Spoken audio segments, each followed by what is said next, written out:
કેમ છો? મજામાં? આજે આપણે બનાવવાની છે તેલની કોરી ભાજી, બહુ જ સરસ, એકદમ ટેસ્ટી. એકવાર બનાવીને ખાશો તમને ખરેખર બહુ જ મજા આવશે. સિમ્પલ છે, ટેસ્ટી છે, ઘરના મસાલાથી બની જાય છે, એકદમ તાજી ભાજી લીધેલી છે. તો બનાવવાની રીતે આપણે ચાલુ કરીએ. સૌથી પહેલાં મેં ભાજી સાફ કરી દીધી છે. સાફ કર્યા પછી 3 પાણી મેં ધોઈ નાખી છે અને પાંદડી આવે એવી મેં લઈ લીધી છે. સાથે 1 નંગ ડુંગળી સમારી છે, થોડું લીલું લસણ સમાર્યું છે, લીલા મરચાં છે. અને જે પણ મસાલા કરું છું તો મને વિડીયો પૂરો શેર કરું છું. મારી વિડીયો સારી લાગે તો પ્લીઝ મને એક લાઈક કરજો. લોડાની કઢાઈ લેવાની છે.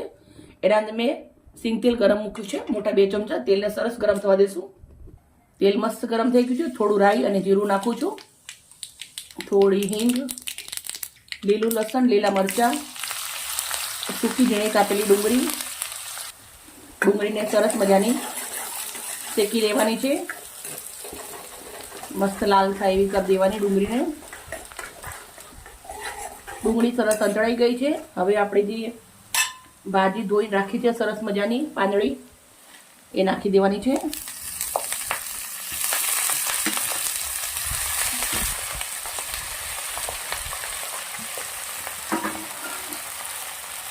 હવે આપણે આને મિક્સ કરી દઈશું.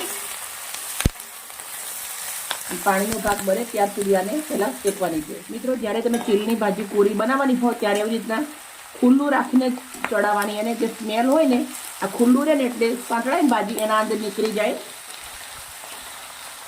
ભાજી ધોઈ નાખીએ, અંદર ધોયેલી હોય એટલે અંદરથી પાણી ફૂટે, એટલે બીજા પાણીનો ઉપયોગ નહીં કરવાનો. હવે આપણે અંદર મસાલા કરવાના છે. 1 ચમચી તીખું મરચું લીધું છે, 1/2 ચમચી મીઠું લીધું છે, 1/2 ચમચી હળદર લીધી છે.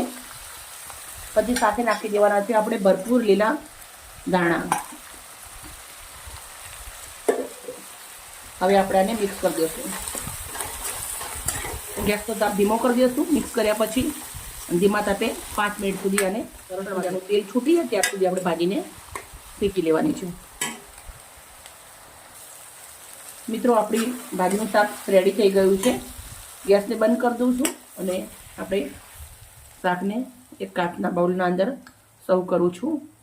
મસ્ત મજાનું ભાજીનું શાક અને ગરમા ગરમ ફુલકા રોટલી જોડે બનાવીને એન્જોય કરો. આ મારું ભાઈનું ફેવરેટ છે, તો હું આવી રીતે ઘરે બનાવીએ છીએ અમે. તો તમે પણ એકવાર બનાવજો, તમારું પણ ફેવરેટ બની જશે.